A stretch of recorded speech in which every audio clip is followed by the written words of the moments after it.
Minasan, ohayo gozaimasu. Welcome! This channel is for Japanese learners of English. Hyomo shadowing no lesson will yat ikimashou. Listen to today's real native conversation. Focus on the rhythm and shadow along. Practice daily to master tango, bunpao, hatsuan, and rhythm. Repeat and try again tomorrow if needed. Zake.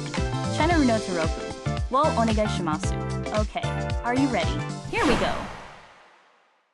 Ever made a mistake so big you didn't know where to begin? Well, when it comes to apologizing, especially in English, it shows more than just saying, sorry. There are nuances and levels, kind of like going from a tiny oops to a full-blown disaster.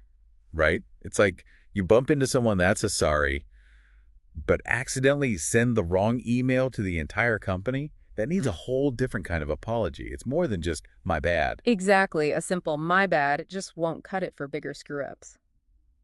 So let's get into the real deal. How do you actually apologize in English when you've truly messed up? Okay, so when you've made a mistake, start by actually owning it. Don't beat around the bush. Just say it plainly, like, I made a mistake or I was wrong. It actually sounds better. It's like it's the first step, right? Definitely. It shows that you are aware of what happened and that you are not going to hide behind excuses. No one likes that. Then when you actually say sorry, don't just say it. Mean it. Add words like sincerely, deeply, or truly. Yeah, like instead of a flat, I'm sorry, you could try saying, I am so sorry, or I am truly sorry. It shows you feel bad about what happened. Plus, it acknowledges the impact your actions had on the other person. It's not just about you, is it? No, it's not. And this gets us into the next stage, acknowledging the other person's feelings. Yeah.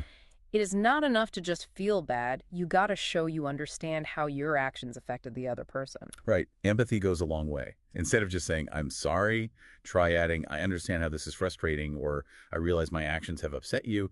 It's about showing them you get it, you know? I get it. And after you've shown some understanding, you also need to explain what happened. But not as an excuse, more like to offer clarity on what went wrong. Don't just leave them guessing, is the idea. Exactly. But it's like, don't make it sound like you're making excuses. Explain the situation, but own your part in it. The problem caused by, or the error occurred due to, that works as a good start. Right. And after explaining what happened, what comes next is super important. You need to talk about how you're going to fix it and also stop it from happening again, which shows a sense of responsibility. Yes, exactly. Saying, I will take full responsibility for it, and I will ensure it doesn't happen again, tells them you're not just sorry for the sake of being sorry, but actually working on making it right. So, like, it's not only about apologizing, but also about committing to making real changes. It's about making sure you're really committed to fixing things and ensuring it doesn't happen again, right? Yeah, that's the whole thing. Actions speak louder than words. You need to show, you've got a plan, we are implementing a new quality control process, or I will immediately do X. It should be specific, should be concrete. Okay, now let's move into some real-life examples. You have a typo in an email. It's a small thing, sure, but it's still a mistake. How do you address that? Right. So for a typo, keep it concise. Just say, sorry for the typo, or it was a typo. You can also say, I made a typo, which says pretty standard and direct. Simple, direct, and professional. I bet. What if you're late sending an email or submitting a report? That's not just a typo, is it? No, that needs a little more. Start with, I apologize for the delay. Then explain why. I'm sorry that I didn't make it by the deadline. Or, I am terribly sorry for the delay in submitting the report. It shows that you are owning the delay. Right. Okay, how about a bigger issue like messing up a client's order? Okay, that needs the whole shebang. Please accept my sincerest apologies for the error. And they explain what happened, like, we deeply regret the serious error in our recent financial report. Then you need to explain the plan to fix it. And when it comes to fixing things, you want to show that you're actually taking real steps, not just offering empty words. You've got to provide concrete solutions to show that you actually mean business, right? Exactly. It's like, I will immediately send the correct file, or we are offering a discount on your next purchase. It shows you understand the inconvenience and want to make it up to them. He's like, what can I do to make this better, you know? Okay, so what if it's a really, really serious thing, like causing a big problem for a client or a colleague? How do you express the severity of the situation?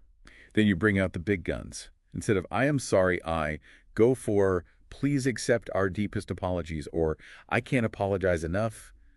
It's really showing the weight of the situation. Yeah, it's got to be sincere, and you need to show that you are not taking their trust lightly. And that's really important in business, right? Absolutely. You need to show you're not just saying what they want to hear. You are truly owning your mistake and doing everything in your power to fix the situation. It's about rebuilding, not just cleaning up, I guess. Agreed. So it's not just about knowing the words, but also about conveying sincerity and commitment to fixing the problem. And that will help not only repair the damage, but also strengthen your professional relationships. Exactly. It's about showing respect and responsibility. That's what makes the difference. It's not only what you say, but how you say it, and especially what you do about it. All right, we've finished today's lesson. How did you find it?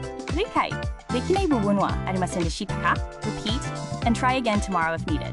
Please let me know your 感想 or request in the comments. ぜひチャンネルの登録をお願いします. I look forward to seeing you all again soon. See you next time. Bye bye.